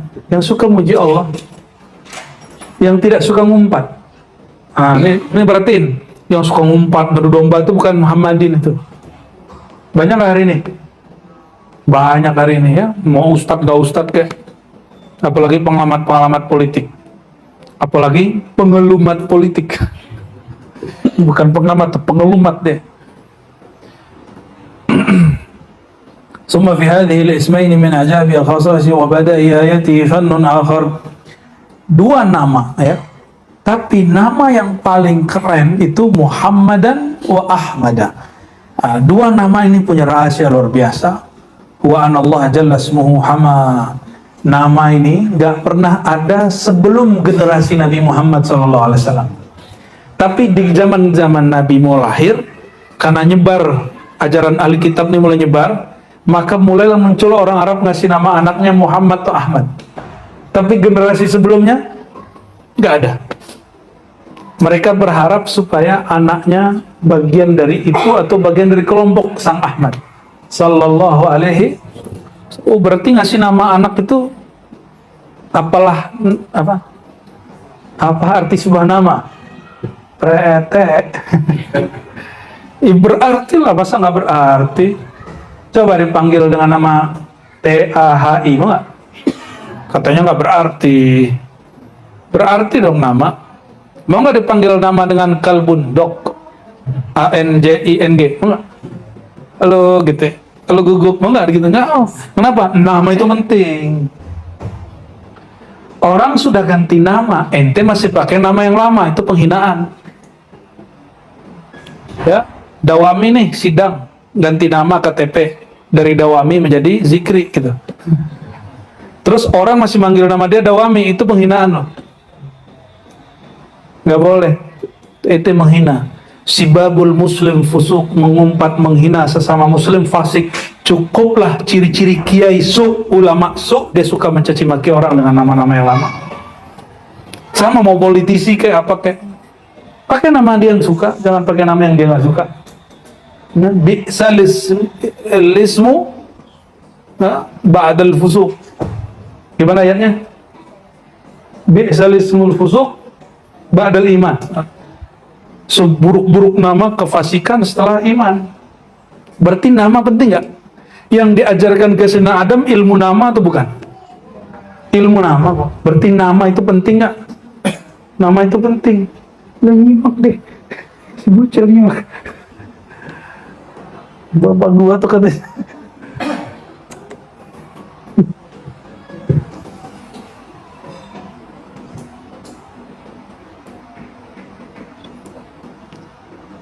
Jadi nggak ada orang sebelum beliau bernama Ahmad dan Muhammad. Maka di sini ya paragraf setelahnya itu berbicara itu. Tolong baca Dawami. Ya, baca aja.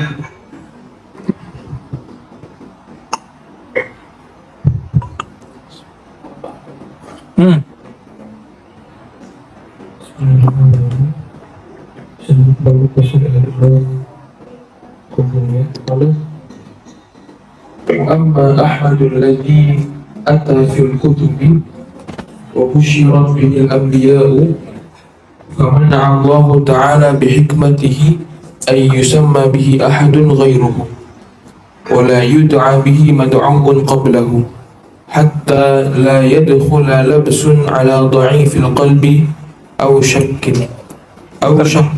Terjem. Dan adapun nama beliau yaitu nama Ahmad, yang mana nama itu telah disebutkan dalam kitab-kitab terdahulu dan telah diberikan kabar gembira kepada para nabi terdahulu terhadap datangnya nabi dengan nama Ahmad tersebut.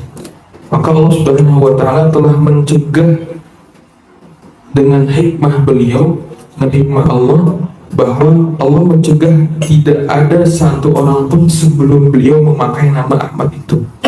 Dan tidak ada satupun yang dipanggil sebelum beliau dengan nama Ahmad tersebut. Agar apa? Agar nanti tidak masuk ke dalam hati yang lemah, keraguan, dan tidak pula kesamaan-samaan. Wa kadzalika Muhammadun aidan lam yusamma bihi ahadun min al-arabi wala ghairihim illa an sya'a qubayla wujudihi sallallahu alaihi wasallam wa miladihi anna nabiyyan yub'atsu ismuhu Muhammad. Dan seperti itu pula nama Nabi Muhammad sallallahu alaihi wasallam. Tidak ada satupun orang Arab sebelum beliau yang dinamai dengan nama tersebut, dan juga tidak pula selain orang Arab. Sampai ketika waktu beliau hampir lahir, bahwa tersebarlah berita di kalangan Arab bahwa Nabi yang akan diutus itu namanya Muhammad. Fasamma qaumun qalilun minal arabi abna'ahum bidzalika. Karena mendengar berita yang tersebar itu, kaum orang-orang yang jumlahnya hanya sedikit dari orang Arab itu menamai anak mereka dengan nama tersebut, raja'an ayyakuna ahadahum huwa, dengan harapan bahwa anak mereka lah yang menjadi nabi tersebut. Wallahu a'lamu haitsu yaj'alu risalatihi. Tapi Allah yang lebih mengetahui kemana akan Allah jadikan risalah-risalahnya. Wahum, dan di antara mereka yang dinamai dengan Muhammad itu adalah Hafalin. Muhammad satu. Muhammad bin Uhayhab bin Al-Julah Al-Ausi. Pertama Muhammad bin Uhayhah bin Julah Al-Ausi. Ausi. Kayak nama orang Jawa ya. Julah. Orang Melayu. Itu yang kedua Muhammad. Yang kedua Muhammad bin Maslamah Al-Ansari. Nah, ini baru Arab banget nih. Tiga Yang ketiga Muhammad bin Bara' Al-Bakri. Bara' bin di tasdid. Muhammad bin Bara' Al-Bakri. Lalu yang keempat Muhammad bin Sufyan bin Musyajir. Yang kelima Muhammad bin Humran Al-Ju'fi. Yang keenam Muhammad bin Khuzai As-Sulami. La sabi'a lahu, tidak ada yang ketujuh. Jadi cuma 6. Yang berarti yang ketujuhnya siapa? Muhammad bin Abdullah. Tuh, coba. Ada berapa tadi? 6. Dan ketujuhnya beliau. Wa yuqalu awwal man tasamma bi Muhammadin Muhammad bin Sufyan wal Yaman yaqulu bal Muhammad bin Al-Yahmud min Al-Azad, ya. Itu qila, ya. Lalu ya hamallahu kulla man tasamma biha yadda'i an-nubuwwata aw yadda'a lahu. Tapi dari mereka enggak ada yang ngaku jadi nabi. Au yazhar alaihi sababun yushakkiku ahlan fi amrihi, atau nama mereka membuat keraguan di tengah masyarakat tentang nubuat Sayyidina Muhammad bin Abdullah, enggak ada, ya. Hatta tahaqqaqat simatani lahu, sehingga terbuktilah, ya, pencirian Nabi Muhammad SAW, walam yunaza' fihima, dan enggak ada yang menyamainya. Adapun qauluhu sallallahu alaihi wasallam anal mahi alladhi yamhu Allahu bi al-kufra. Nama beliau al-mahi. Secara harfiah apa al-mahi tadi? Penghapus kekufuran. Jadi di mana nabi beliau ada, kufur habis. Maka mungkin nggak menurut antum orang baca maulid, baca Nabi Muhammad terus kekufuran muncul? Kan nggak mungkin, ya. Fafassara al-hadis, ya. Hampir semua orang yang membid'ahkan maulid alasannya Nabi nggak pernah buat, sahabat nggak pernah buat, tabi'in nggak pernah buat. Alasannya selalu itu. Kalau Nabi tidak pernah buat, sahabat nggak pernah buat, apapun tidak pernah buat, terus kenapa mereka yang sekarang mengharam-haramkan itu buat pengajian hari Ahad, pengajian kitab Sahih Bukhari? Nabi pernah ngaji Sahih Bukhari nggak? Sahabat pernah ngaji Sahih Bukhari nggak? Kajian sunnah, tentang yang dikaji apa? Arba'in Nawawi. Sahabat pernah ngajar Arba'in nggak? Tabi'in pernah nggak? Kapan orang mulai ngajar Arba'in? Abad ke-7 Hijriah. Setelah Imam Nawawi nulis kitab Arba'in. Ya. Jadi tarkul fi'li, meninggalkan satu amalan, tidak melakukan sesuatu, la yadullu ala tahrimi. Ini kaidah. Tidak menunjukkan itu haram. Tidak melakukan sesuatu bukan berarti haram. Tarkul fi'li laisa tahriman, laisa bitahrim.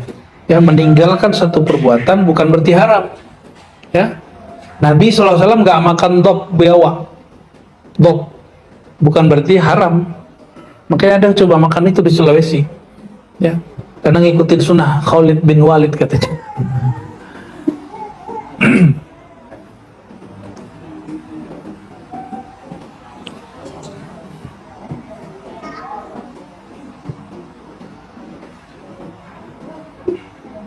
Wa yakunu mahwul kufri imma min Makkah wa biladil Arab, ya.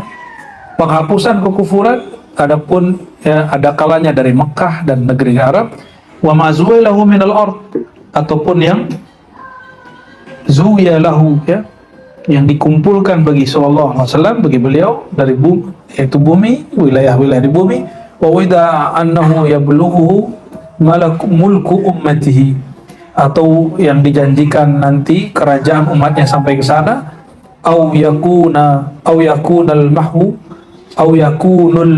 aman, atau secara umum bimakna zuhur wal ghalabah, ya. Ini yang kemudian disebut dalam surat Taubah ayat 33, liyuzhirahu ala dini kulli, agar menampilkan, menzahirkan agamanya sekullihi, secara umum.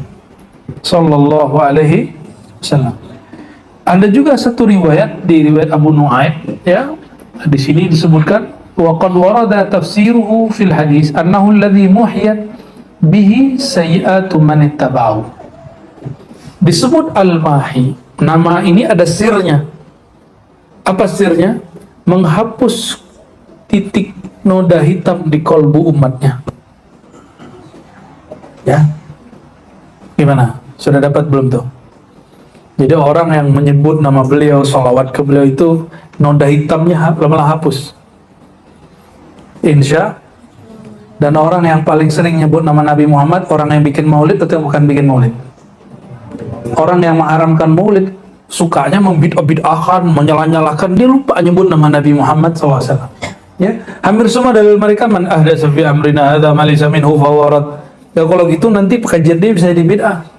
Siapa yang buat hal yang baru, tidak bagian dari ajaran kami, amrina, maka tertolak. Banyak nanti kalau adu-adu begitu ya. Saya kalau ada orang nanya, terus dia jawab, man ahdasa, siapa yang membuat perkara baru, fi amrina, dalam urusan kami, fahuwa rad, maka tertolak. Ini dalil maulid haram. Kalau tanya jadi orang bego, gampang. Mana kalimat maulid di situ haram gitu? Ada nggak lafaz maulid situ? Ada, ini man ahdasa, kan maulid baru. Lu enggak, mana lafaz maulid di situ nggak boleh. Karena pengharaman itu masih eksplisit. Al halal bayyin wal haramu bayyin. Halal haram itu eksplisit, barangnya jelas. Kalau nggak jelas, nggak mungkin. Pernah nggak Nabi mengatakan ihtifal bi maulidi haram, merayakan maulidku haram, ada nggak? Nggak ada. Jadi orang kalau pakai hadis tadi tanya, mana lafaz maulid haram di situ? Bro, aneh nggak pinter bahasa Arab, coba inti jelasin gitu. Ya, jadi orang bego aja, kalau usah jadi orang pinter. Karena melawan kebegoan mesti dengan kebegoan baru. Karena kalau ngelawan orang-orang begitu, kita pasti kalah. Dia suruh ngomong pokoknya gitu. Ya sudah, langsung kalah kita. kalah ini. Kalah apa istilahnya? Kalah galak. Kalah ngegas ya. Lupa istilahnya. Nama beliau yang keberapa tadi? Muhammad. Keempat, Hasyir. Alladhi yuhsyarun nas ala qadami. Qadami, jadi Nabi itu yang menghimpun manusia di bawah telapak kakinya. Itu maksudnya apa? Bisa hakiki. Karena Nabi nanti naikkan kepada ke arasnya Allah, lalu semua orang di bawah beliau. Tapi juga bermakna zamani, waktuku, wa ahdi, dan perjanjianku. Ai laisa ba'di nabi, tidak ada nabi setelahku. Tapi ini pemaknaan jauh. Itu pemaknaan terlalu jauh. Wa khataman nabiyyin, ya itu pemaknaan terlalu jauh. Kalau saya lebih tertarik menerjemah secara harfiah, ala qadami, betul-betul di bawah telapak Nabi Muhammad. Itu hakiki. Nanti di akhirat hakiki semua itu. Ya. Dan beruntunglah orang yang di bawahnya, yang dia di bawah telapak Nabi SAW. Ya. Jangankan Nabi, Syekh Abdul Qadir, siapa wali yang mau, ya, telapak kakinya ditaruh di pundaknya, itu dia jadi wali kutub. Bukan karena kaki itu, tapi karena tasdiknya kepada kewalian Syekh Abdul Qadir Jilani. Ya. Jangan gagal paham, nanti cari kaki doang, marifatnya enggak. Nabi disebut aqib lanu aqaba alaihi ghairahu minal anbiya. Nabi pengganti, penyudah para nabi. Wa fis sahih anal aqibul ladzi laisa ba'di nabi. Akulah penyudah, setelahku tidak ada lagi nabi. Aqib, bahasa kitanya akibat. Akibat itu setelah apa sesudah? Setelah ya. Tapi akibat, sebab akibat bahasa kita terjemahannya sudah mengerucut, ya. Padahal aqibah, uqbah dalam bahasa Arab maknanya lebih luas, yaitu penyudah, penutup, ya. Nah, orang kalau sering-sering baca nama Allahumma sholli ala sayyidina Muhammad al-aqibi, itu di hatinya nanti hilang syak tentang adanya nabi-nabi palsu. Ya, insya Allah. Ala qadami juga diartikan yuhsyarun nas bi musyahadati, ya, dikumpulkan manusia dengan musyahadahku, mandangku. Seperti disebutkan di dalam dengan persaksianku. Seperti disebutkan dalam surah Al-Baqarah 143, litakunu syuhada'a 'alan nas.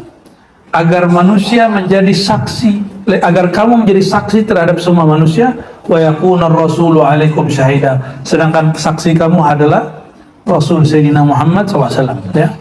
Jadi salah satu nama Nabi Syahida, ya. Ala qadami, telapak kakiku, juga berarti ala sabiqati, ya, sabiqah, yang telah berlalu mengikutiku, ya. Anna lahum qadama sidqin rabbihim. Qadami juga berarti qaddami, ya, aw hauli, sekitarku, yajtami'una ila yaumil qiyamah. Qadami juga berarti sunnati, sunnahku. Nah, ini yang dilihat oleh Imam Bukhari dalam mimpinya. Beliau melihat telapak kaki Nabi, lalu dia ikutin telapak itu, ya. Wa ma'na qawlihi li khamsatu asma'i qila inna mawjudatun fil kutubil mutaqaddimah. Semua nama itu ada di kitab al-mutaqaddimah. Wa inda ulil ilmi min al-umam salifah. Tapi teman-teman nih, mohon maaf, kita perlu nggak nama-nama Nabi yang di kitab terdahulu itu kita kemudian buktikan untuk membuktikan Nabi Muhammad ada? Seandainya nggak ada, antum ragu nggak? Terus kita masih perlu nggak kira-kira memperkuat Quran dengan selain Quran? Ya. Ini bukti kebenaran Al-Quran. Nabi Muhammad namanya tertulis dalam Bible, Injil Barnabas. Emang ente perlu Barnabas? Kalau masih perlu kita dikuatkan oleh selain Al-Quran, berarti iman kita kepada Alkitab masih belum benar. Bukti ajaran Nabi Muhammad benar. Apa buktinya? Dalam sains terbukti makan dengan tangan kanan lebih baik daripada tangan kiri. Nggak level benar itu, ya. Nggak perlu, kita itu nggak perlu pembuktian dari luar, ya. Ilmu pengetahuan itu berubah-ubah, sedangkan al-haq tidak pernah berubah. Jadi yang disebut ilmiah itu bukan al-haq, ya. Ini sekarang banyak banget yang memberhalakan ilmiah. Kita, ajaran agama itu bukan ajaran ilmiah, tapi ajaran imaniyah, bukan imani. Ajaran iman, masalah percaya urusannya di kolbu, pembuktiannya pakai rasa. Kalau ilmu pengetahuan, tergantung pengetahuannya berkaitan dengan empirik, pembuktiannya empirik. Berkaitan dengan rasio, pembuktiannya dengan akal. Berkaitan dengan percobaan, maka dia harus diuji, ya. Disebut tajribi. Maka Imam Ghazali di kitab Munqidh menyebutkan, jika dia persoalan imateri, rohani, kolbi, maka dia mesti diuji bukan dengan empirik. Jadi jangan pernah uji kajian tasawuf dengan akal, nggak nyambung. Jangan uji kajian tasawuf dengan dalil empirik. Jangan uji kajian rasa dengan testimoni zahir, nggak bisa. Menguji yang batin dengan sesuatu yang batin. Bisa juga nanti, sudah ada kok caranya, ya. Sudah ada kajian-kajian psikologi yang meminjam kajian tasawuf, itu sudah sangat ilmiah. Tapi antum harus tahu bahwa, ini contohnya nih, di UIN sudah ada jurusan tasawuf. Tapi itu bukan tasawuf, itu ilmu tasawuf. Ilmu tasawuf, sesuatu yang rasa ditulis dalam kitab, lalu kitab itu dikaji. Kalau rasa sudah ditulis di kitab, maka dia nanti sebagai objek ilmiah, dia setara dengan filsafat, akidah, matematika, setara semua. Maka dia jadi pro kontra.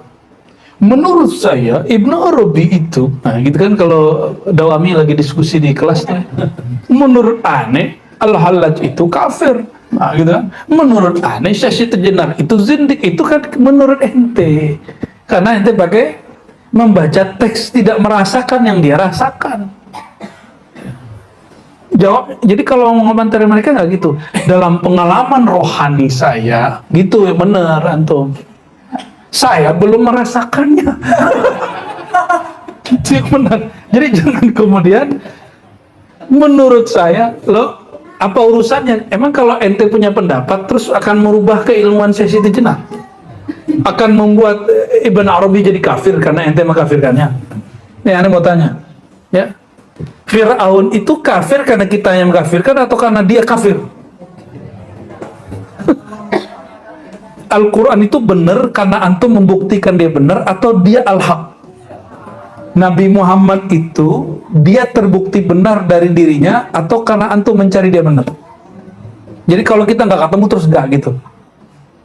Ya, ini bahayanya orang hari ini yang kelompok skeptis yang dimusuhi oleh ulama Ahlussunnah dari zaman ke zaman, bahkan sebelum Islam yang memusuhi kelompok itu namanya Aristoteles.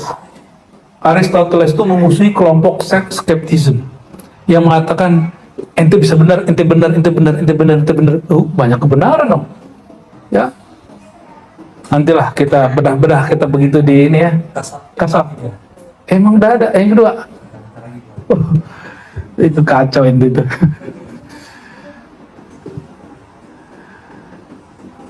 Oke. Wa qad ruwiya anhu li asyratu asma. Ada juga riwayat aku mempunyai 10 nama. Cuma sanadnya tidak sahih ya. Secara sanad hadis nggak sahih. Nih perhatiin, nama nabi bagian dari akidah atau ma'rifah. Berarti tidak mesti pakai hadis yang sahih. Boleh juga pakai istinbat.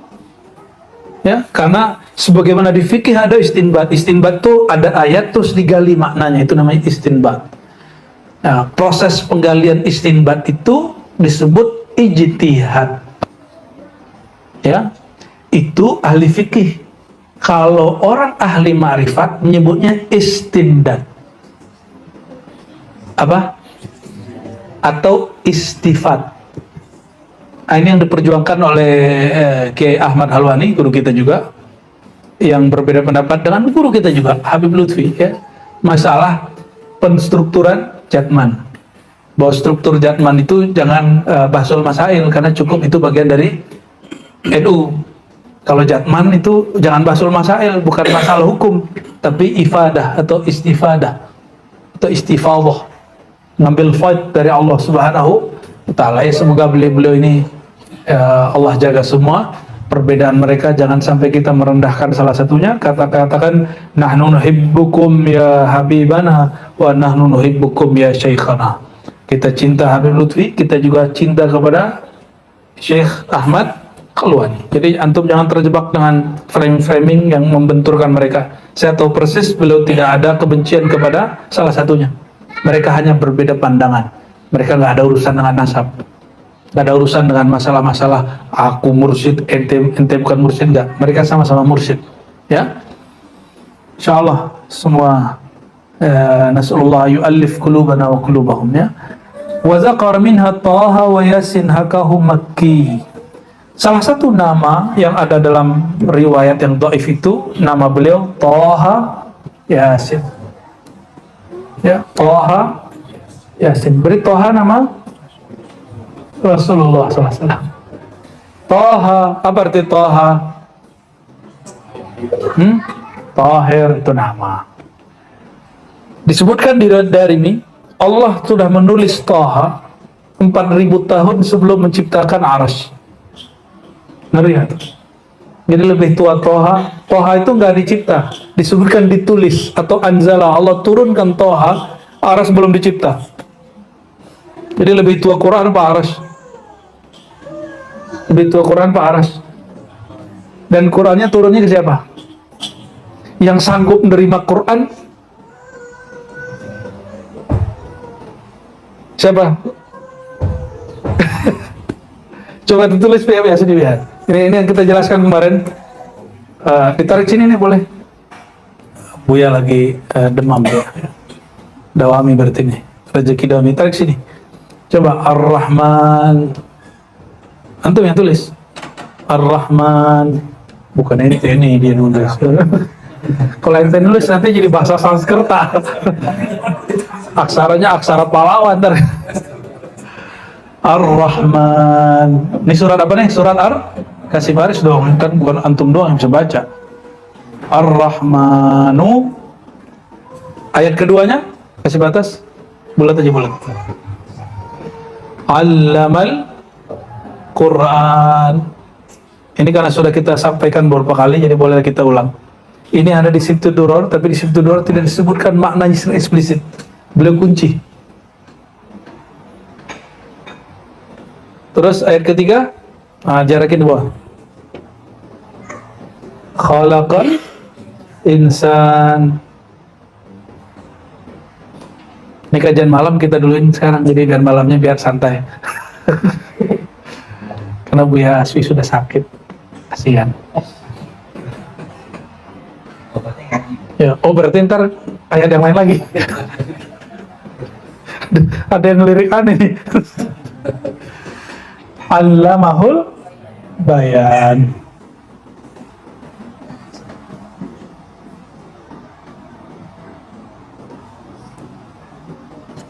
Coba Ar-Rahman. Siapa yang disebut Ar-Rahman? Sayyidina? Bukan. Ini Allah. Ar-Rahman, Allah yang zatnya maha ngasih, penyayang ke seluruh makhluk. Allamal Qur'ana. Allama, dialah yang mengajarkan. Pertanyaannya, Quran ini sosok atau kalam dia? Objek yang diajarkan atau objek yang diajari? Dua-duanya bisa. Maka Quran itu dialah yang mengajari sang Al-Quran, berarti yang diajari. Itu makna isyari loh ya, ini bukan tafsir bil maksur, ini tafsir isyari. Atau makna kedua, dialah yang mengajarkan objek bernama Al-Quran. Paham maksudnya? Aneh ngajarin antum. Itu yang pertama. Akulah, dialah yang mengajari sang Al-Quran. Kan ini dari struktur kata. Karena allama mengajarkan. Biasanya saya ngomong nih, allama talamida. Dia mengajari para murid. Ya, dia mengajari siapa? Boleh juga allama at-tafasira. Dia mengajarkan tafsir. Berarti yang diajarkan, yang diajari murid, yang diajarkan tafsir. Berarti bisa dua toh? Bisa dua? Beneran nih? Ini biar nyambung nih rasa bahasa Arab aneh main teh. Ya? Nyambung nggak? Tuh dong. Serius. Tangkayo.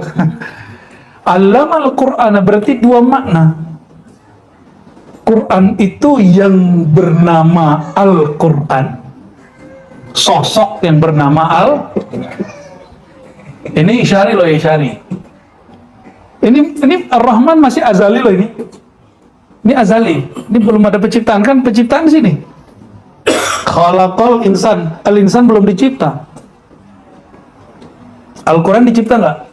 Al-Quran tidak dicipta.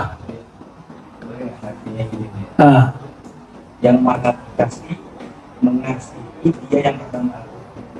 Boleh. Ya, cara dia mengasihi itu mengajar. Berarti ada dua makna ya. Al-Quran itu nama yang diajarkan atau nama objek yang diajarkan. Sudah mulai connect? Ya.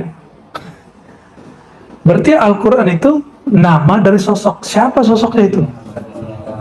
Ya, itu Muhammad, bumi dan dicipta. Sebelum dicipta namanya Ahmad. Oke? Maka Sayyidatuna Aisyah ketika ditanya akhlaknya Nabi Muhammad, apa jawaban beliau? Khuluquhul Quran. Itu jawabannya. Akhlak dia adalah Al-Quran. Gak usah diterjemahin aneh-aneh pakai majazi-majazian. Udah pakai hakiki aja. Ya. Ini azali, sudah masih azali. Yang pertama Muhammad itu proses yang terjadi. Itu sudah makhluk. Kalau iya pengulangan, semua yang terjadi ini hanya pengulangan yang di sana. Abu Yasfi nunjukin juga kemarin tuh kitabnya. Kitab apa ya kemarin? Allamahu fil azal. Ada kan? Betul, kitabnya. Lataiful Ma'arif karya Syekh Saifullah Dagestani. Ya, Saifullah Dagestani An-Naqsyabandi Al-Qadiri Asy-Syadzili. Ya. Jadi cara nerjemahnya gimana? Dialah yang mengajari sang Al-Quran, nama lain dari Ahmad. Dan itu diulang oleh Sayyidah Aisyah, dia itu Quran gitu. Dia itu kalimatnya di akhlaknya Quran. Kan dia cuma nggak ngomong aja dia itu Quran. Terus gimana? Loh, Quran kan kalam Allah, tidak dicipta. Nggak begitu cara memahaminya. Ini anggap nih mushaf. Mushaf ini Quran bukan? Mushaf dicipta nggak? Nah, jadi Quran itu yang dicipta, mushafnya, lembarannya. Sedangkan kalamnya Allahnya tidak dicipta. Kalau ditulis Bismillah, tintanya, kertasnya, hurufnya, titiknya, itu ciptaan nggak? Tapi kalam Allahnya dicipta nggak? Nah, bisa memahami? Ya, apa kata Imam Junaid? Ahmad itu tidaklah qadim juga tidaklah makhluk. Ngeri nggak tuh, Bia? Berdasarkan ayat ini salah satunya. Allamahu fil azal, dia mengajarkannya fil azal. Kita ngajarin yang dari kitab aja, nggak lagi tamat kok ini standar lah ini. Standar ini Bu ya, standar ini. Standar biasa. Khalaqal insan. Dia menciptakan al-insan, pakai alif lam, itu Nabi Muhammad bin Abdullah. Muhammad Nurullah dulu. Khalaqal, setelah diciptakan al-insan, allamahu, lalu mengajarkannya si insan al-bayan. Kalau al-bayan ada hurufnya, ada suaranya, makhluk. Tapi kalau Al-Quran, kalamullah, tidak makhluk. Jadi kalam Allah tidak makhluk. Tapi kalau sudah ditulis, sudah dibaca, bacaannya makhluk, tapi kalamnya tidak makhluk. Nah, kalau di akidah Asy'ariyah, kalam nafsi itu kalam. Ada kalam lafzi, itu yang sudah tertulis, itu makhluk. Kalau kalam nafsi tidak. Sakit.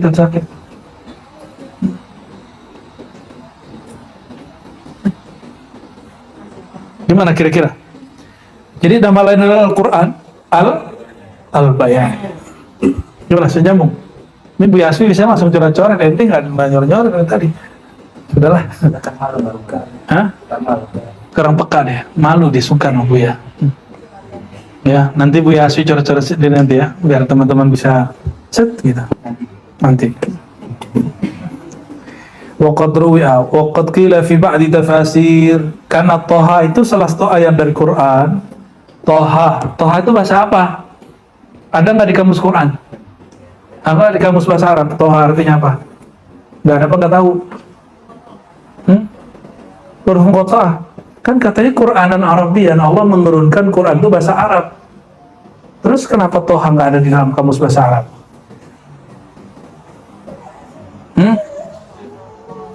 Hah? Nggak bisa begitu. Gimana? Toha ini bukan bahasa Arabnya orang Arab, ini bahasa Arabnya orang sana. Ya, Toha. Gimana ayatnya? Ma anzalnal Qur'ana litashqa. Tidaklah kami turunkan Quran itu untuk mempersulit. Lain dengan alif lam mim. Jadi penjelasan dari huruf muqatta'ah itu boleh dilihat dari ayat keduanya, atau masih satu ayat. Ini penjelasan makna. Alif lam mim dzalikal kitab. Itu alif lam mim itu alkitab gitu. La raiba fi. Tidak ada keraguan padanya. hudan lil muttaqin. Itu kalau ada orang keraguannya banyak, sering-sering baca alif lam mim, dzalikal kitabul la raiba fihi hudan lil muttaqin. Insyaallah dihilangkan keraguannya. Antum ragu nih sama ilmu guru, ragu sama mursyid, ragu sama suatu pendirian, baca-baca sering alif lam mim, rahasianya itu. Kalau orang nggak ngerti kan alif lam mim dibaca al mim. Tapi bisa juga ya, boleh juga kan ya, al mim. Tapi kan jadi kacau. Ada keraguan terhadap nyanya itu yang mana? Fihi. Nyanya itu yang Di mana alif lam mim itu diturunkan? Di qalbu sayyidina Muhammad SAW. Innahu ya tahir ya hadi. Toha itu dalam tafsir ya tahir ya, wahai yang suci, wahai yang hadi, wahai yang memberi petunjuk, wahai yang menunjuki. Bisa huruf qata'ah itu. Jadi semua ilmu itu ada pada satu kalimat. Kalimat itu ada pada kata-kata. Kata-kata itu terdiri dari sekian huruf. Huruf-huruf itu jika di alam Jabaruti ya, satu huruf itu sekian, bisa diturunkan sekian makna. Jadi orang semakin dekat keilmuannya kepada Allah, dia semakin mengerti ikhtilaf. Perbedaan itu tidak dapat dihindari. Semakin orang itu dekat kepada Allah, maka ciri-ciri orang paling dekat ke Allah, dia paling menerima ikhtilaf, perbedaan-perbedaan. Dan ciri-ciri orang paling jauh kepada Allah, dari Allah, dia paling sulit menerima perbedaan. Dan itu dikalamkan sendiri oleh Abu Hanifah, a'arfun nas bil khilaf, a'arfuhum bid-din. Orang yang paling mengerti agama itu orang yang paling mengerti ada perbedaan-perbedaan, dan dia toleransi. Yasin, ya Sayyid, Yasin, ada juga ya insan, wahai ya. Hakahu Sulami anil Wasiti, diriwayatkan oleh guru Imam Kushairi namanya Sulami dari Imam Al-Wasiti, dan diriwayatkan juga dari cicit Rasulullah SAW, Ja'far Sadiq bin Muhammad Al-Baqir, ya, qaddasallahu asrarahum. Berarti pemaknaan Taha Yasin bukan muncul dari zaman khalaf, zaman setelah abad ketiga, tapi muncul masih di abad pertama ya.